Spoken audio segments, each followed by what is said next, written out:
want to say rest in peace to Jim Brown. My condolences to his family. I do have a Jim Brown story. I'm amused by it. It's a one of the better memories in my life. So years ago, I was living in LA, and my homegirl was working on a documentary for Jim Brown. And our connection there was that he was also good friends with a kid named Ronnie, who actually got killed, passed away, and he was some kind of like a former gang member, crime interventionist, that type of thing, like someone that, works in a capacity to try to just reduce like gang activity. So we were hanging out with Jim Brown all the time.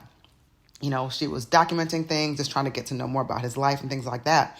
But if you know Jim Brown, you would know that I'm telling the truth, because I'm about to give you a deep cut.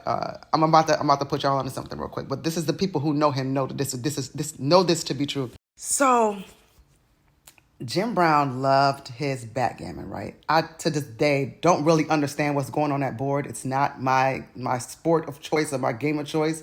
I don't know, but he always asks you, "Do you want to gamble?"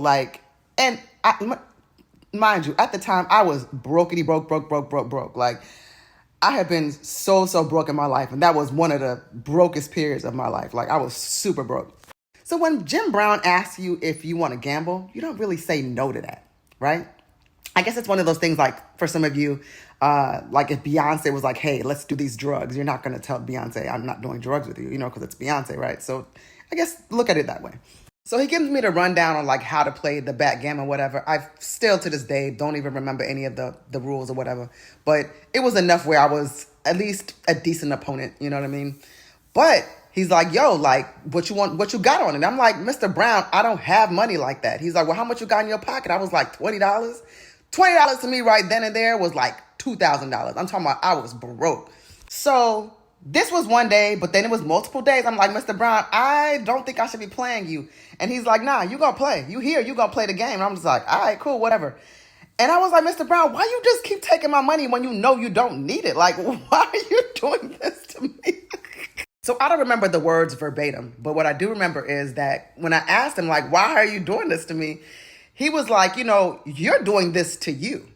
Like, don't agree to something that you're not ready to commit to, basically. Like, that was kind of his message. Like, you're letting me do this to you. You're letting me take your money. If you don't get no life lesson out of that, you robbing yourself. Like, you playing yourself. I'm not doing anything to you. You did this to you. And I always just thought about that. And it made me think about, like, not agreeing to things that I just don't want to do.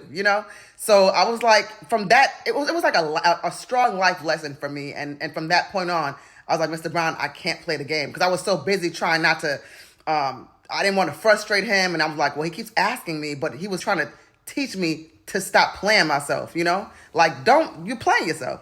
And it's been years, but every once in a while you come across a moment or a thing where it shapes you, and it shapes how you handle your business and how you conduct yourself. And ever since then, I promise y'all, I do not do anything that I just don't want to do like that. Like, I mean, we don't want to pay bills. Those are things that we have to do, right? But I'm just saying, like, I don't undertake things or be a part of anything that's not for me. So thank you, Mr. Jim Brown, and rest in peace.